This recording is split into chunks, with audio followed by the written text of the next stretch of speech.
तुम्ही एवढे आनंदी दिसताय ते ह्या आधी पण एवढे आनंदी होते का आता आनंदी झाले? नाही, आता आनंदी झालो.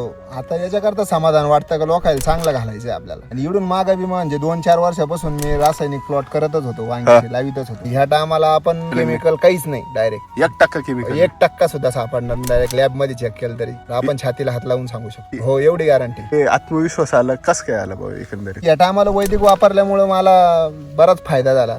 फायदा म्हणायचं तर आज मार्केटमध्ये आपले 50 रुपये 100 रुपयाने तरी वांगे महाग जाते.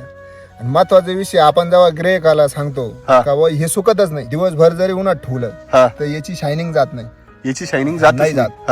मी प्रत्येक गिरायकाला सांगत राहतो का बाबा तुम्ही नुसतं विकू नका, तर तुम्ही स्वतः बी खाऊन पहा, बरोबर, चव पाहिल्यानंतर तुम्हाला कळेल. पण आपण गावरानला बी तोड देऊ शकतोय अशी क्वालिटी.